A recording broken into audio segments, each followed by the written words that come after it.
Então, vamos lá. Nesse momento, a gente vai começar a correção.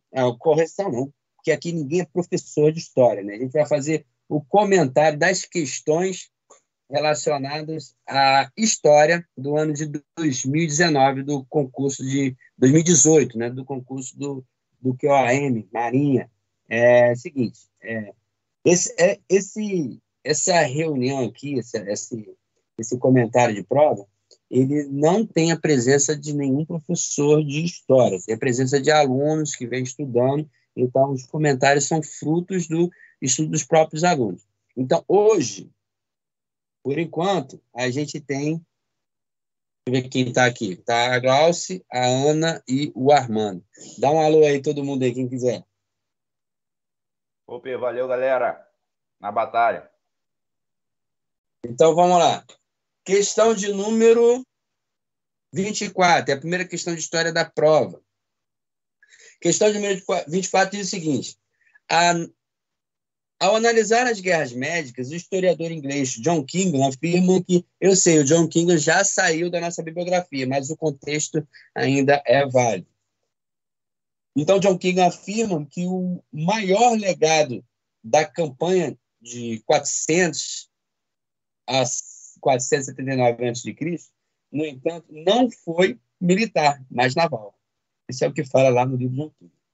Bom, de acordo com esse autor, John Kingham, qual dos aspectos abaixo está inserido nesse contexto de construção de um legado naval das guerras médicas? Então, na letra alfa, ele diz o seguinte: o instrumento da estratégia naval grega era o veleiro de combate, provavelmente desenvolvido pelos cretenses. Bom, já começa que ele coloca que provavelmente foram os cretenses. E outra coisa, no nosso estudo, as bibliografias, elas se coincidem em muita coisa. Então, eu não reconheço esse tal de veleiro de combate. E veleiro, lá nas guerras médicas, eu acho que isso não é embarcação característica da área. Então, embora não tenha elementos para definitivamente anular essa opção, eu também não tenho nenhum elemento que diga que ela possa ser verdadeira. Então, a gente vai pular ela, parte para as próximas, até a gente achar uma que realmente seja definida como correta, seja mais apresentada. Bravo. As trirremes persas, equipadas com corvos, aí já temos um problema aí, porque quando você fala em trirremes, até vai, mas persa, o corvo é relacionado na nossa bibliografia com os povos romanos e os cartagineses, né? Então, não tem essa ideia de persas com corvo, não.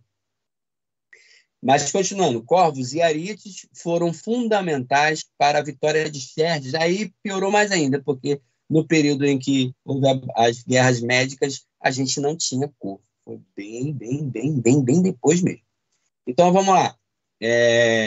Charlie, os marujos de Atenas eram recrutados em uma classe censitária superior aos hoplitas. Aí a gente precisaria saber que classe é essa de hoplitas. Aí fica bem difícil você tratar, mas se eu não me engano, quem tratava com essas classes aí eram os espartanos, né? Tinha o pessoal que era da cavalaria, o pessoal do exército. A nossa bibliografia não fala dessa divisão de classes em meio aos atenienses. Ela tem sim, mas lá acabei de falar o nome, nos espartanos, nos espartanos. Então, essa aí não é a resposta. Delta. O poderio da marinha ateniense tinha relação com o fato de a cidade ter se tornado, nos 2 séculos anteriores à guerra, um império comercial. Bom, essa já parece mais aceitável. Por quê? A gente sabe, e a nossa bibliografia enfatiza isso, que Atenas, ela inclusive tinha um item que era o carro-chefe dela, né? Basicamente, a economia dela era voltada para o comércio do azeite, né? Só um minuto que tem alguém querendo entrar.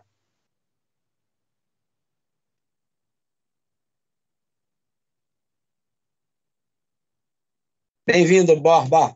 seguinte, então, a gente sabe que eles faziam o comércio do azeite. Então, quando a questão diz que Atenas ela era voltada para o comércio, e aí ela fala dessa questão dos séculos anteriores e tal, mas o que importa mesmo é a questão do império comercial. Então, das questões para cima, não tem nada que me conduza a determinar a questão correta. Mas essa delta, o simples fato desse império comercial, já me traz um certo conforto dizer que ela está certa. E ainda assim, não tem nada assim esdrúxulo na questão que elimine. Mas a gente vai até a Eco.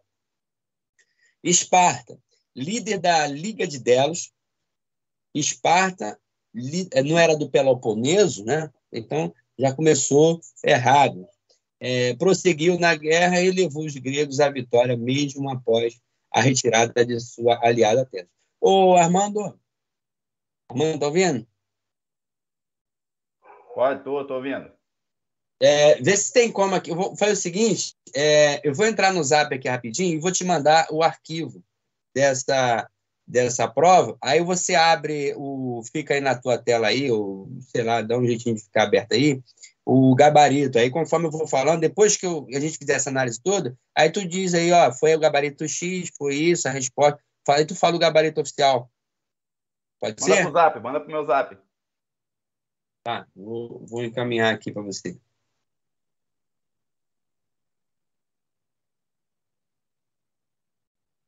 Então, essa aí fica na página 415. Eu acredito que lá pela página 420 deve estar aí o gabarito dela. 420, 425. Chegou aí? Eu vou continuando. Então, assim, parece ser a delta, só confirmar aí. Enquanto isso, eu vou lendo o restante da questão seguinte. Questão de número 25. Aí, sim, aí um comentário. Veja bem, embora o livro John King ele esteja fora da bibliografia, a gente observa que é um livro de um autor diferente, vê uma abordagem diferente do assunto, mas uma coisa a gente não pode negar, o fato histórico ele não muda. O que muda é justamente, às vezes, um ponto de vista de um autor ou outro, mas o fato não muda. É isso que eu quero dizer quando eu digo não dá para você ler todos os livros da bibliografia, mas alguns você tem que ler. E quando você tiver que selecionar entre ler um livro ou outro, a nossa prova, a base dela ainda é os fatos da história naval, introdução à história marítima, ainda são uma base boa para o estudo. É claro que, se você tem a oportunidade de ler o Síntese, ler História no Mar, vai cair coisa dele sim, vai enriquecer bem mais. Mas se você tá, e precisa de uma celeridade para não chegar a crular, foca no fato de história naval e introdução à história marítima. Ele vai te dar subsídios para você, pelo menos, chegar ao raciocínio que o outro autor está querendo te captar com a questão. Agora, a questão de número 25.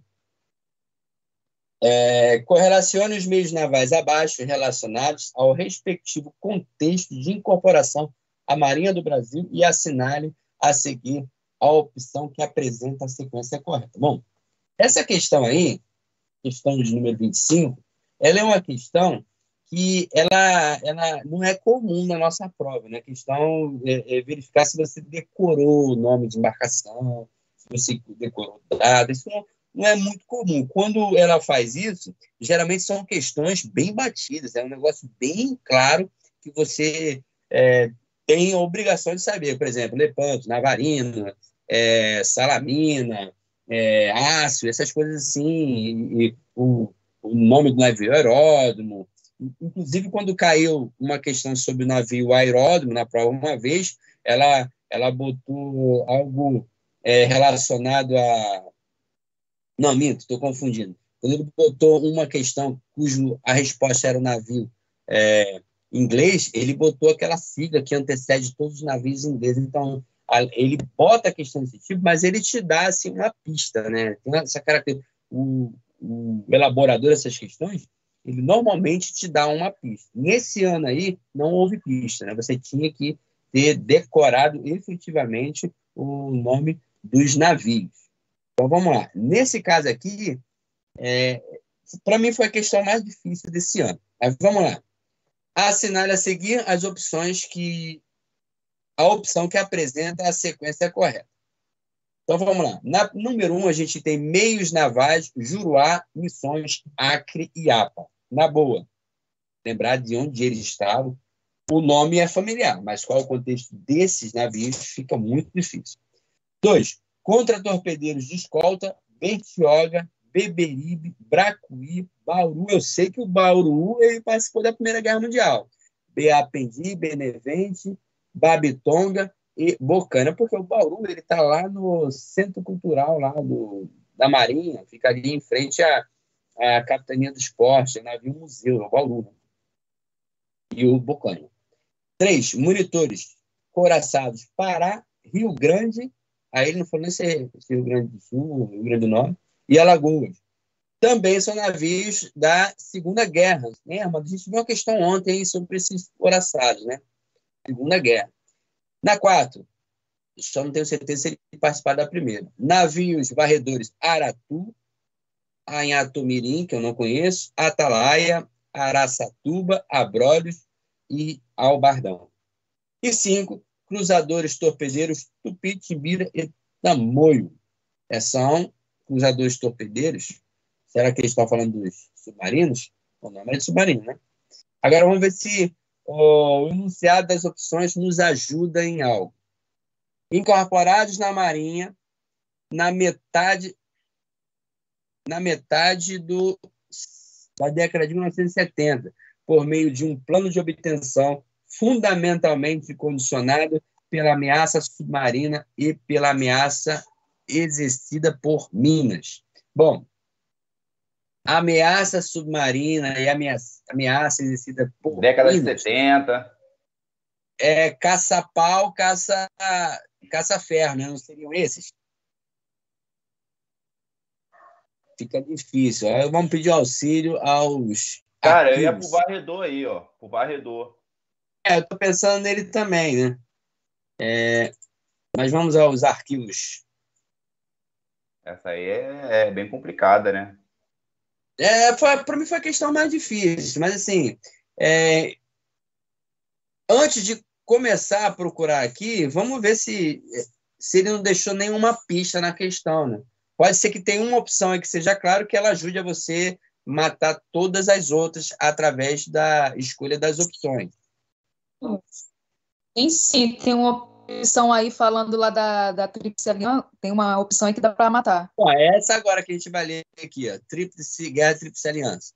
Então vamos, não dá o queijo ainda não, Glaucio, não dá o queijo ainda não, vamos tentar destrinchar, porra. Aqui. Construídos no Arsenal de Marinha da Corte durante a Guerra da Tríplice Aliança contra o governo paraguaio, foram de fundamental importância para a vitória do Brasil no conflito. Então, esse navio que ele está falando, esses navios, eles participaram da Guerra da Tríplice Aliança contra o Paraguai. Guerra do Paraguai. E a gente vai lá... Arsenal da Corte, Napoleão Level, né? Então, olha só. Aí... O Beberibe me é muito familiar, o Benevente, Babitonga, Bucana, Beapendi, isso me traz uma memória em relação à Guerra do Paraguai, mas ainda não tem elemento suficiente aí para poder marcar essa como a correta. Só que eu inicialmente eu colocaria o 2 aqui. Né? 3. Navios incorporados no início do século XX, tendo por base a experiência do Império Britânico no Sudão. Pô, com certeza, eu não sei nem do que trata isso daqui. 4. Adquiridos da Alemanha ao final do século XIX, fizeram parte de um contexto no qual o governo brasileiro comprou meios de várias nações com a finalidade de compensar as perdas da revolta da Armada. Bom, se a gente lembrasse quais os navios foram adquiridos na revolta da Armada, talvez fosse fácil de supor quais seriam esses. Não tem noção. Cara, comprou da Alemanha, deve ser submarino. Submarino? Século XXI, ó. Vamos ver. Se Século fosse mais XXI não, desculpa. Século esse, XIX. mas ainda assim não me ajudou, não. Agora, navios cedidos ao Brasil pelos Estados Unidos da América durante a Segunda Guerra Mundial. Contra-torpedeiro de escolta. Ah, então... Pô, Segunda Guerra Mundial, eu tô Contra-torpedeiro de falando escolta. Bauru. Ô, Marquinhos, essa daí da Tríplice Aliança são os monitores. Os monitores, pô. É, verdade. São os monitores.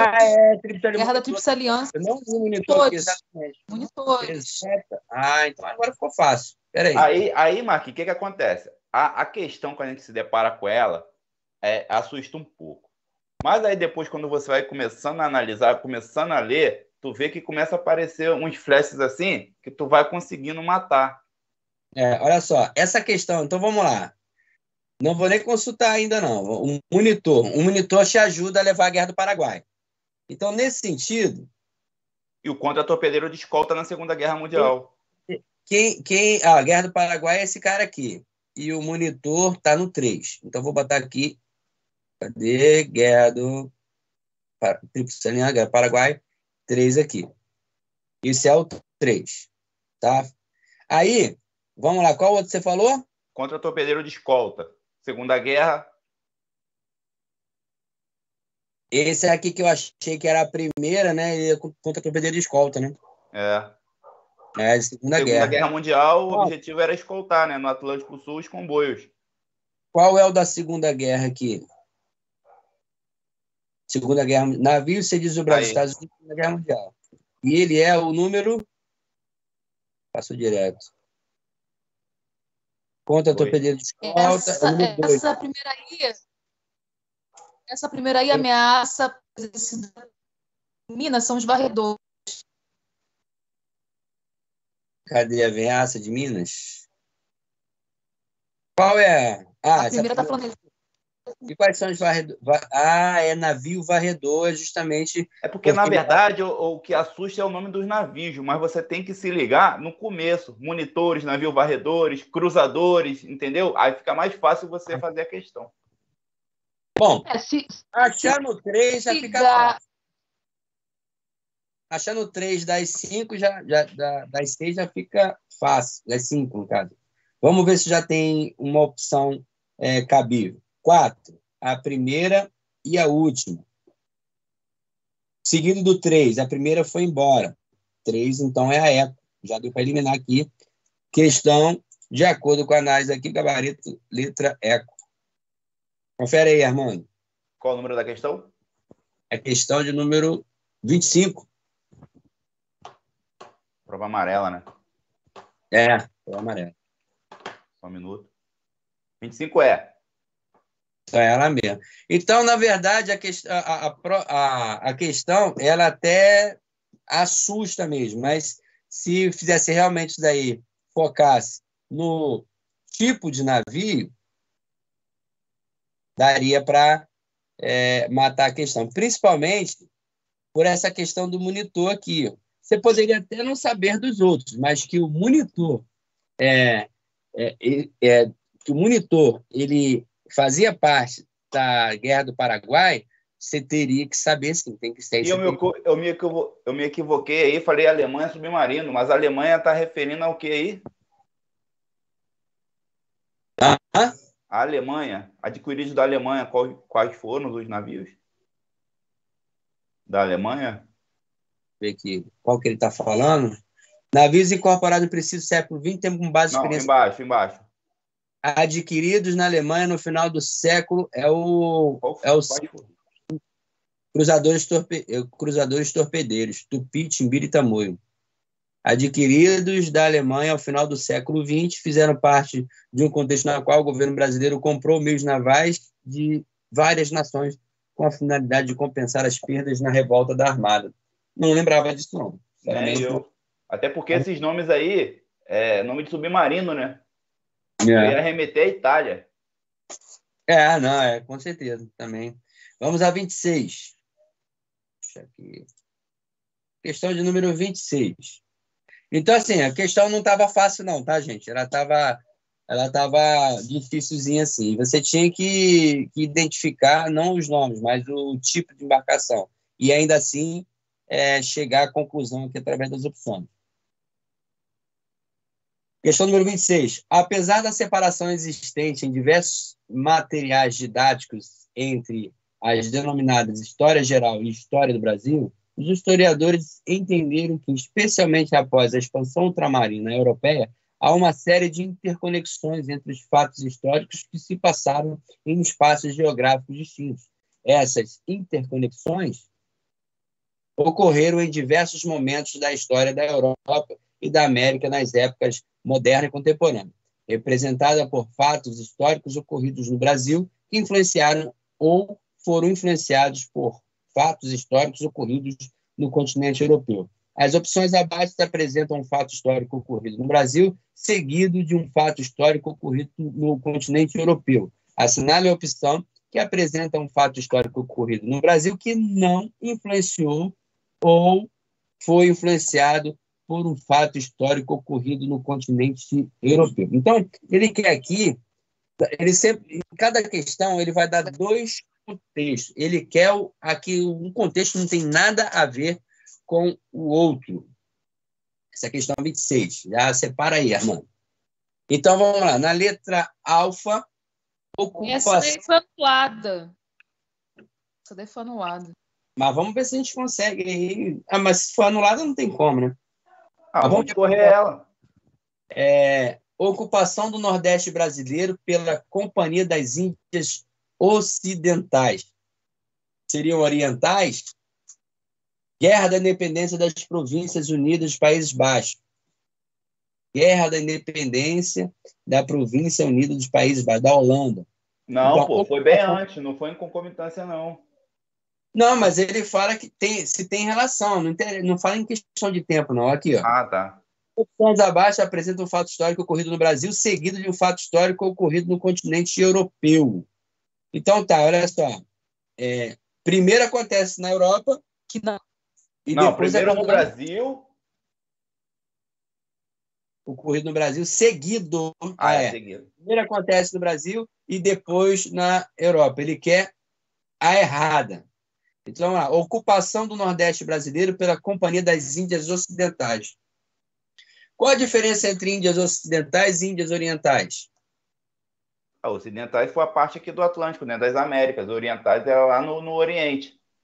Uma é 1902, 1902, né? 1800 a 1902 oriental outra é 1921, acho. 1621.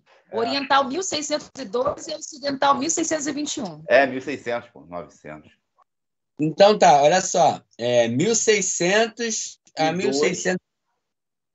A primeira foi oriental.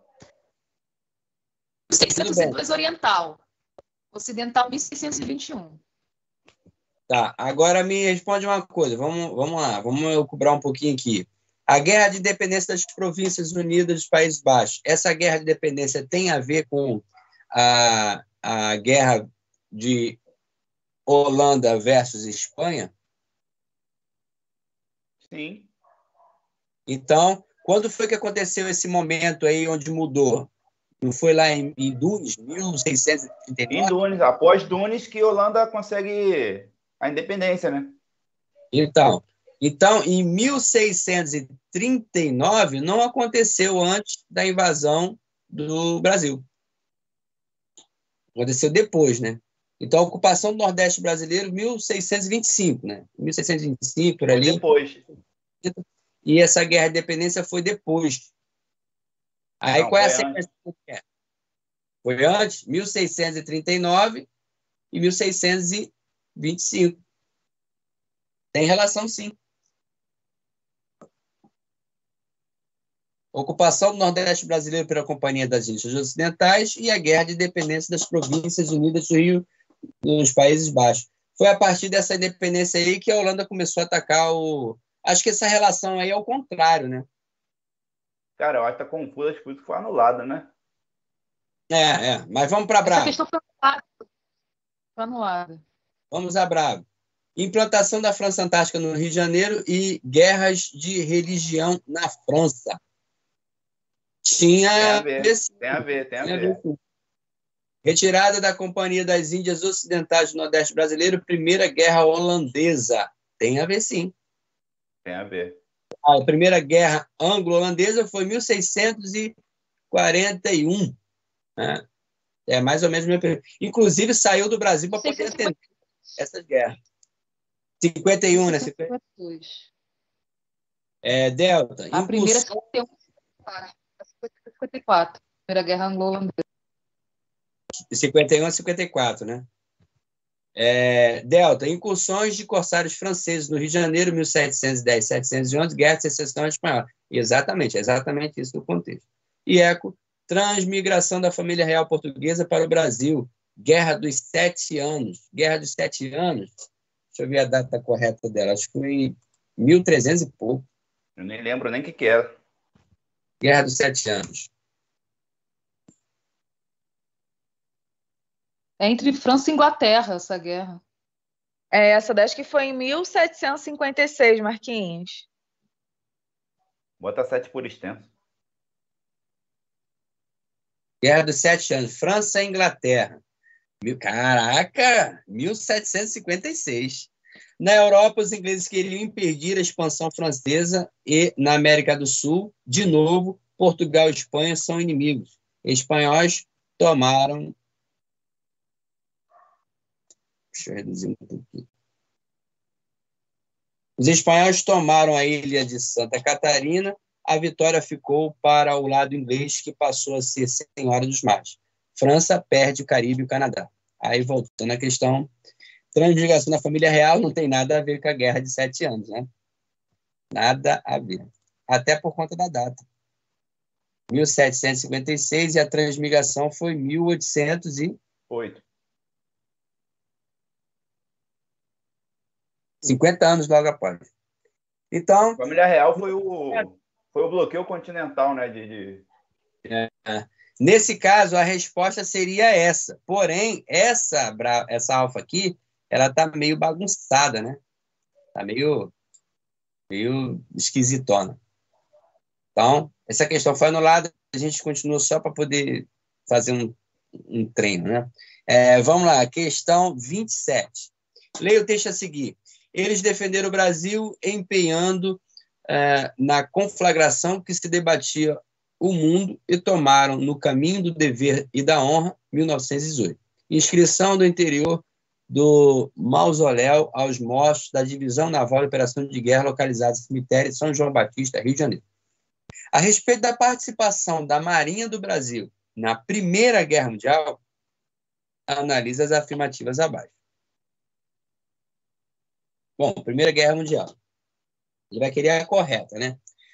O principal motivo para o regresso de 8 navios da Divisão Naval de Operação de Guerra, DNOG, ao Brasil foi a epidemia da gripe espanhola, que acometeu milhares de brasileiros em Dakar, levando à morte mais de uma centena deles, impedindo a chegada da DNOG a Gibraltar. Olha só, para mim, ela está redonda.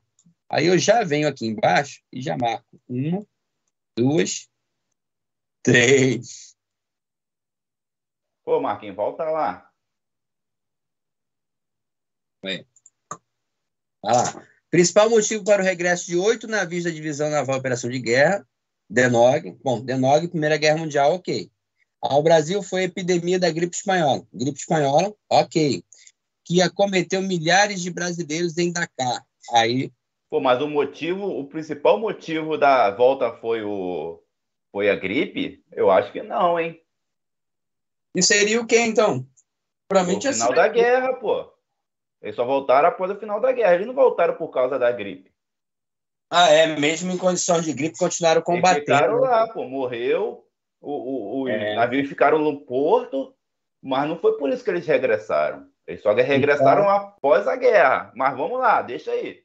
Não, você tem razão. Então fala para mim. Você falou tudo aí. Realmente que eles continuaram. Até aquele momento aí que eles torpedearam os golfinhos achando que era um submarino, né? Foi na ida.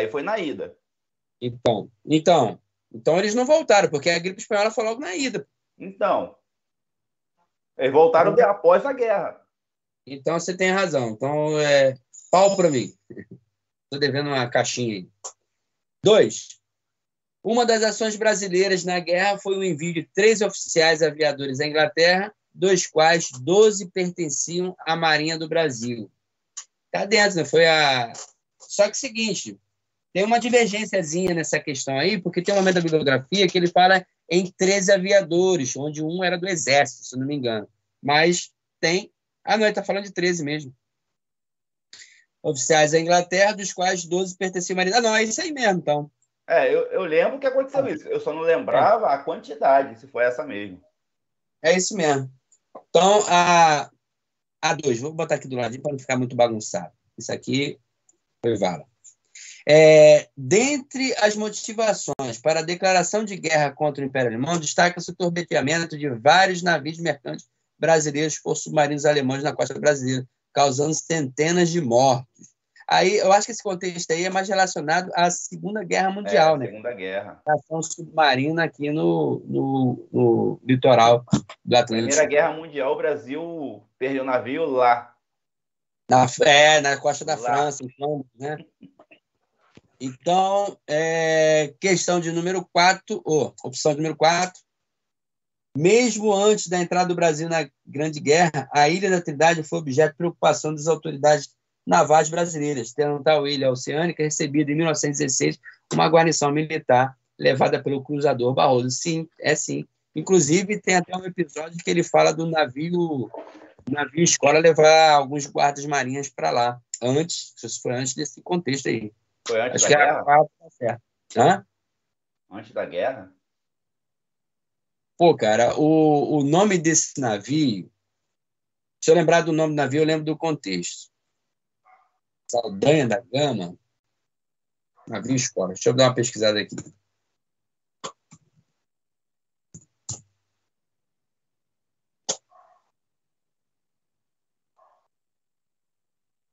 Fiquei vendidão nessa aí. Essa aí. Pô, tá na ponta da língua o nome do navio escola e eu não tô conseguindo lembrar. 4 é correto.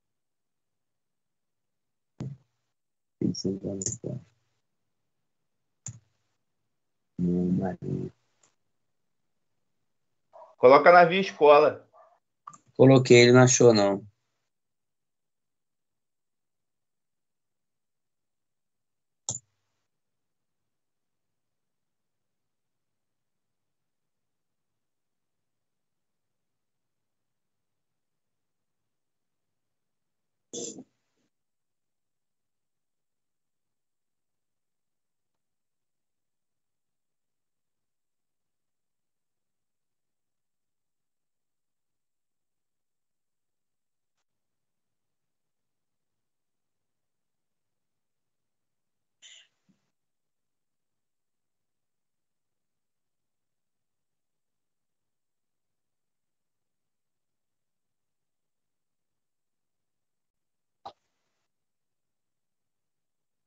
Eu esqueci mesmo o nome do navio, gente.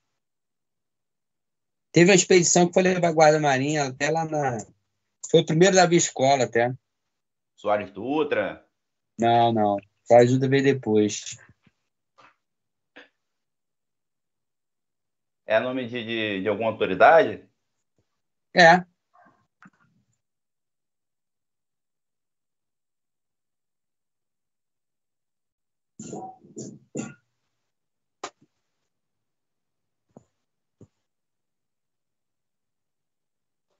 Ó, aqui, aquela parte da questão, outra participação significativa da Marinha foi a designação de 12 oficiais aviadores para servirem junto à Royal Air Force. Foram depois empregados no patrulhamento do Canal da Mancha. É que ele fala da divergência. Tem uma publicação que fala em 12 e tem uma publicação que fala em 13 oficiais aviadores, sendo 12 da Marinha e 1 do Exército. Você lembrava bem. Ó, achei aqui Benjamin Constant. Isso, esse aí, pô, Benjamin Constant. Deixa eu ver se pelo nome dele aparece aqui. Aí vai ver qual é a data desse evento. É no site da Marinha aqui, ó. Navio escola. Primeiro concebido desde o início como um navio escola foi o cruzador Benjamin Constant, um navio equipado com ferramentas de ensino prático. Ele não está aqui no resumo, por isso que eu não achei. Mas ele fez uma expedição levando guardas marinhas. Agora eu só não tenho como precisar qual foi o período que ele fez isso. Mas eu acho que foi nesse contexto aí, na Ilha da Trindade, antes da Primeira Guerra Mundial. 1895. Então foi muito próximo, né? Que a guerra conflagrou mesmo em 1917, também próximo. Pô, mas esse fato aí, cara, dessa última questão aí, eu não lembro, não. Mesmo antes da entrada do Brasil na Grande Guerra, na Ilha da Trindade, foi objetivo de ocupação. Cara, só você imaginar o seguinte, quando um país ele vai entrar em guerra... Olha só, ele vai entrar, mas aí foi antes de entrar. Eu lembro que na guerra, eles colocaram os fuzileiros navais nas ilhas, né?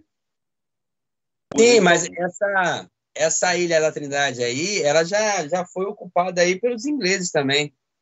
Por isso que ele tinha essa preocupação lá, que ele não queria perder essa ilha de novo. 1916. Então, vamos lá.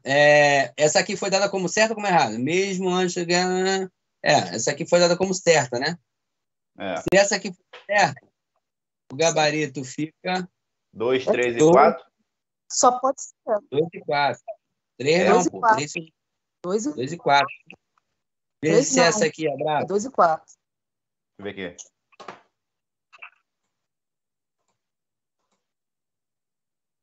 27, bravo. Essa aqui é bravo. 2 e 4 mesmo. Questão de número 28. Leia a letra da música a seguir. Mas eu deixei de ser sambista para ser soldado. Troquei o violão por um bom fuzil. Não esperei a pátria me chamar. É o prazer, e o prazer é todo meu em defender o meu Brasil. Muitas vezes precisei da pátria e a pátria nunca precisou de mim. Eu sei que tenho esse dever a cumprir. E todos os brasileiros devem proceder assim. Henrição e Rubens Campos, Dever de um Brasileiro, Samba Show.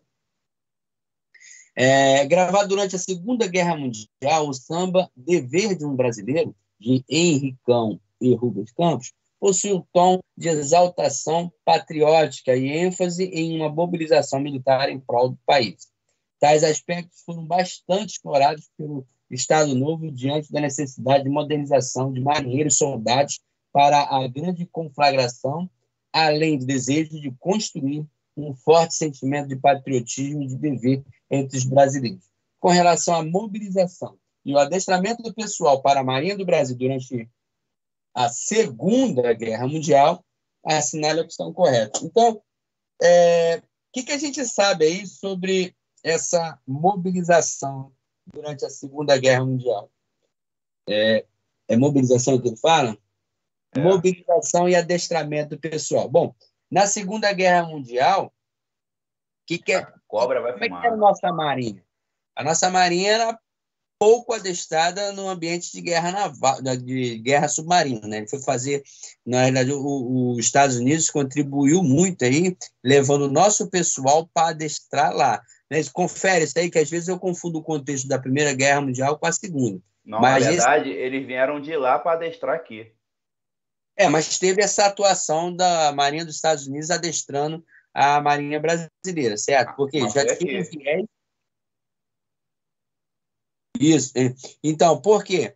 Porque, na verdade, a gente era obsoleto, atrasado, e os nossos meios eram ainda os próprios meios que foram utilizados na Primeira Guerra Mundial. Ou seja, a gente estava completamente atrasado. Tínhamos navios, tínhamos uma esquadra, só que os nossos vasos ainda eram aqueles vasos da Primeira Guerra Mundial. E se parar para analisar que de 2017 a 2039, são quase 20 anos, são 20 anos de navio em uso, né? E a tecnologia nesse ambiente já teve algum tipo de modificação. Então, baseado nisso, vamos ver se esse contexto aí ajuda alguma coisa na questão. Ele quer a opção correta. Alfa. A Marinha do Brasil convocou ao serviço ativo todos os reservistas até a idade de 60 anos. além da totalidade de... Me perdi. Além da totalidade de tripulantes da Marinha Mercante e dos trabalhadores da pesca. Tu quer comentar alguma coisa aí, Armando? Sim? Pô, trabalhadores da pesca fica pesado, né? Não, e outra coisa, 60 anos, né, cara? 60 anos os caras já estão velha guarda. Para que chamou? Primeiro Nacional de Reservistas, né? Assim, eu nem tenho certeza se de fato houve essa reconvocação, mas assim, 60 anos eu achei um pouquinho pesado. Já é reformado, pô. É. Separar ela, assim, não marcaria ela não, mas deixa aí para a gente ver depois, se não achar nada assim, mais dentro do padrão, a gente volta nela. Bravo, essa aqui é a 28. Bravo. Bom, na Bravo, ele diz o seguinte: com os recursos obtidos por meio da lei de empréstimos e arrendamento, a gente teve essa lei? Claro, né? Lei de lease. Então, foi possível instalar no Brasil o Centro de Instrução de Guerra Antissubmarino. Bom, aí eu acabei de falar anteriormente que eles vieram para cá para ajudar a gente a desenvolver a guerra antissubmarina porque a gente era fraco, né? Então ainda está dentro do contexto. Lembrei da questão. E em 1944 teve seu nome alterado para Centro de Instrução de Tática Antissubmarina. Essa cita. Teve um momento aí, inclusive num exercício há poucos dias, que eu falei para o pessoal assim, gente, eu não sei o que é essas citas. E alguém puxou eu falei. Você eu falou, falei. então. É o antigo camaleão, ou melhor, é isso, onde é o... É a parada de camaleão. Lucas, né? É a parada de Lucas ali? Não, é o camaleão mesmo. Ali é um anexo do camaleão. É o lá de Niterói? Isso, pô. Porque adestramento é o camaleão, pô. Então, pronto, essa daí é a resposta. Está bravo, mas a gente vai achar aí os erros das outras, né? A Charlie, a Delta e a Eco. A gente já viu essa questão esses dias aqui, né? Já, pô. Foi quando tu Vamos perguntou, lá. pô. Na base naval de Manaus, sob o comando do almirante Ari Barreiras, foram convocados todos os reservistas daquela cidade, um total de 5.000 homens. Bom, todos os reservistas de uma cidade apenas, isso pode até ter acontecido, mas a bibliografia ela não seta uma cidade específica para defender o país. Só uma cidade vai defender? Eu acho que ficou esdrúxulo demais. E outra coisa, 5.000 homens também. Pegou também, né? Delta. Com a instalação da Comissão de Recebimento de Caças Submarinos em La Spezia, vários oficiais praças foram selecionados para serem treinados na Itália em técnicas de antissubmarino. Aí tem um probleminha aí, né, cara? Porque quem tratou desse negócio de técnica submarina, até onde eu sei, foi os Estados Unidos. Eu não sei se realmente o Brasil teve que ir lá para a Itália. Não, pô, Itália é lá de lá, pô. Era inimigo. E a Itália era do lado oposto, né? Nossos submarinos que eram italianos. Então vamos à Eco. Na cidade de Fortaleza foi organizado um Brasil, esse nome aí, né? USBATO, que tinha por finalidade dar instruções aéreas e terrestres aos militares componentes da aviação naval da Marinha do Brasil. A base que a gente tem aérea não é em Fortaleza, ela é em Natal. Base aérea em Natal. Mas o resto está certo? Não sei, eu identifiquei a de Fortaleza aí como erro, porque, inclusive, a gente tem uma coisa chamada Barreira do Som lá em Natal, lá, que é o nome de uma base aérea lá. Então, eu eliminaria por conta aí de ser na cidade de Fortaleza. Eu também, mas o restante é esquisito, né? No restante eu não tenho certeza, né? Mas, assim, já deu para eliminar pela Fortaleza. Então, o gabarito oficial dela foi ali, tá? Bravo, né? Questão de número 29. Leia o texto a seguir. A passagem... questão de Brasil, né? A passagem de Humaitá é empreendida com tanto denodo quanto felicidade em 19 de fevereiro havia demonstrado ao inimigo que não era tão invulnerável como presumiam, sobre a proteção daquele baluarte. Ele abalara a cega confiança que nele tinha. Aí é um relatório apresentado pela Assembleia Geral do Ministério de Secretário de Estado dos Negócios da Marinha, Barão de Cotegipe, João Maurício Vanderlei. Relato ao ano de 1868, Rio de Janeiro, Diário do Rio de Janeiro. Sobre a fortaleza paraguaia de Humaitá, aludida no relatório do ministro da Marinha, assinale a opção correta. Ele quer qual é a única que é verdadeira. A incorporação de novos meios navais da Marinha Imperial Brasileira, tais como aeroclads e os monitores coraçados, que eram mais adequados à guerra fluvial e ao combate às fortificações, foi fundamental para o sucesso da passagem de Humaitá. Olha só, monitores, a aquisição dos monitores, com certeza. Eu só estou encabulado aí, estou meio cismado com a Aeroclad. O nome é familiar, mas assim, eu não estou linkando ele aí aos monitores. Mas o restante, tirando só esse nome, que inclusive o cara botou ele em itálico, né, para chamar a atenção, eu não tenho certeza sobre ele, mas todo o restante é exatamente isso. Se essa questão estiver errada, é somente por conta disso, na minha concepção, e eu nem tenho certeza. Então, eu reservaria ela também. Até porque oi? Iron, né? Iron, esse é um negócio de Iron, ferro, né? de esse é ferro. muito coraçado aí, sei lá. Reservaria ela também. Mas como é letra A, né? Mas vamos ver os próximos, então. Humaitá constituía-se como a única fortificação paraguaia não era a única. A gente sabe que tem a Curuzu, Curupaiti, ela já foi eliminada aí. Charlie, logo após a Batalha Naval do Riachuelo, a Força Naval Brasileira conseguiu realizar a passagem de Humaitá? Não. Teve outras fortalezas que foram ultrapassadas antes do Brasil chegar até Humaitá. Ela até perdeu ali em Curupaiti, né? Teve duas em Curupaiti, então não foi. Delta, um dos fatores determinantes para a passagem e depois a tomada das fortificações de Humaitá pelas forças aliadas foi a facilidade do fornecimento de apoio logístico. Não teve facilidade. Nenhuma facilidade. Ele teve que fazer aquele arsenal de Cerrito, teve aquela passagem no Chaco, então aquela área ali não tinha facilidade de apoio logístico nenhum. Por conta da sua localização em uma ilha dentro do território argentino, Humaitá ficava em uma ilha, né? Ficava à margem, né, do rio. Então, as forças aliadas optaram em realizar a tomada da fortaleza militar por meio de uma operação anfíbia de desembarque de tropas. Aí ele está querendo falar ali daquela passagem do Chaco, né? Que não tem nada a ver com esse contexto aí de uma ilha, né? Porque a fortaleza não ficava em ilha nenhuma, ficava à margem do rio. Então,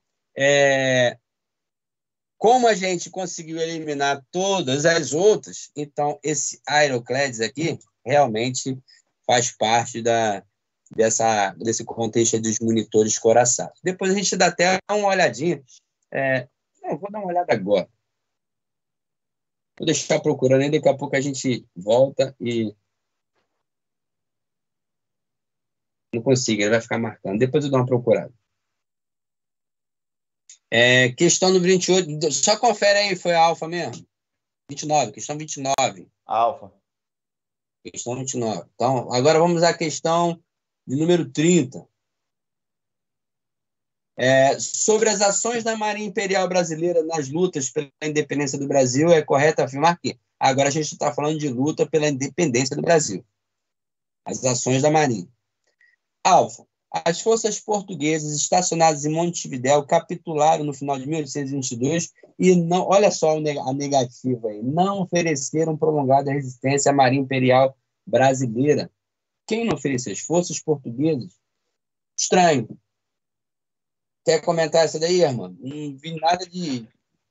Achei estranha essa questão. Não estou confiante nela, não. As forças portuguesas estacionadas em Montevidéu capitularam. Assim, capitularam no final de 1822. 1822 a gente já está planejando nossa independência, né? Então, se as forças portuguesas, se fosse luso-brasileiras, assim, não sei, tá estranho. Não, isso aí foi pós-independência, pô. 1822, né? Isso aí foi quando declarou independência. Aí foi aquela galera lá que inicialmente foi Rio de Janeiro, São Paulo e Minas, só que aderiram de imediato. Aí teve que ir lá para o Nordeste, Norte, né? E para o Sul destituir os portugueses, né? Então, esse contexto no Montevidéu não entra, então, nessas guerras, essas ações de independência. Ou entra? Montevidéu, né? Então, vamos lá, 1822. Eu não lembro se eles ofereceram resistências. Foi Taylor que desceu. Se eu não me engano, foi Taylor. Aqui, vamos lá. 1822. Independência do Brasil. Somente Rio de Janeiro, Minas Gerais e São Paulo aderiram imediatamente.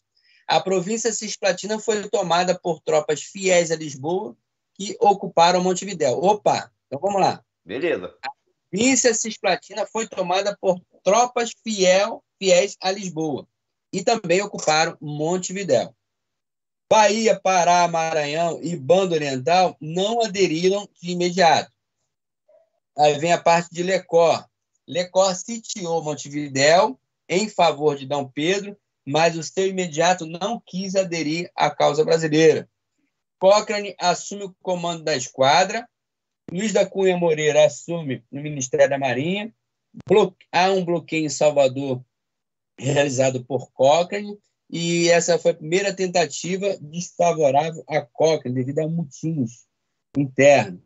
João das Botas impede a ocupação de Itaparica. Guerra de desgaste e apresamento de vários navios portugueses. Taylor, na fragata Niterói, vai até o Rio Tejo.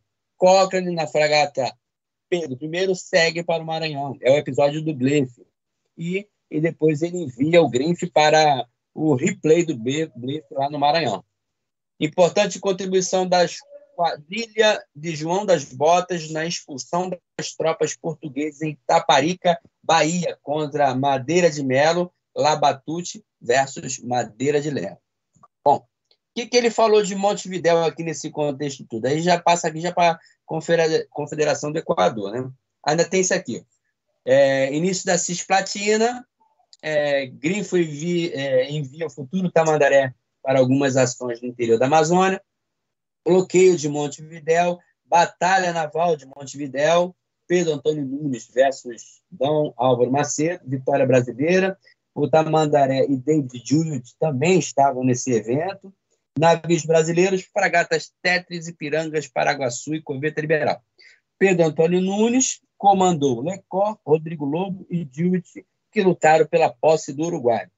Fez parte do esforço brasileiro para impedir a formação do vice-reinato do Prata, e a principal batalha foi a de Santiago, com vitória tática argentina estratégica brasileira semelhante ao Jutilândia. Olha só, toda vez que aparecer aqui nesse resumozinho, esse em roxo, isso aqui é a versão de Vidigal, tá?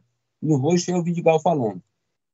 Lavalesa incorpora o Uruguai, as províncias do Prata, Brasil declara guerra, Argentina contra Brau, a Argentina contrata Brau, do lado brasileiro estava Rodrigo Lobo.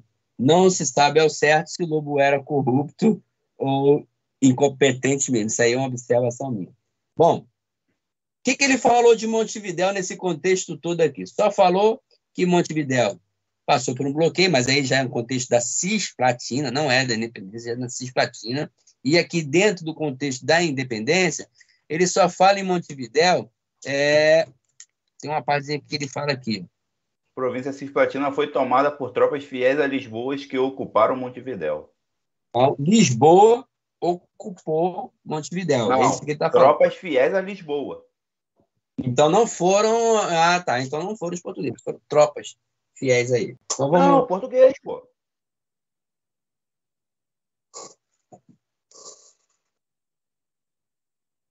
Tá, manda ele me avisar na hora, tá? Então, vamos lá. Ali, ô Marquinhos, o que acontece? O PS é o quê? Não ofereceram prolongada resistência. É essa palavra aí que me encasquetou, essa parte aí. Não teve resistência? Foi de boa? Aqui na Alfa, né? Então, as forças portuguesas estacionárias em Montevidéu capturaram no final de 1802 e não ofereceram prolongada resistência à Marinha Imperial Brasileira. Tá. Porque houve vários conflitos ainda, inclusive... eu vou voltar lá. Bom, agora entendi. Então, não ofereceu nada, foi... chegou lá e... pode vir, tá, Pampa? Lecor, comandante das forças de ocupação, sitiou Montevidéu em favor de Dom Pedro, mas o seu imediato não quis aderir. Então, tanto ofereceram que teve esse episódio aqui, que eles sitiaram Montevidéu. E é só isso que ele fala mesmo. Então, ela fica... Mas vamos ver se não tem outra que se enquadre melhor a esse contexto. Bravo. A vitória das Forças Navais Brasileiras na Bahia, efetivada em julho de 1823, deu-se sem combates. Aí não, né? A gente viu ali que o Cochrane teve problemas, ele teve que voltar, porque aqui.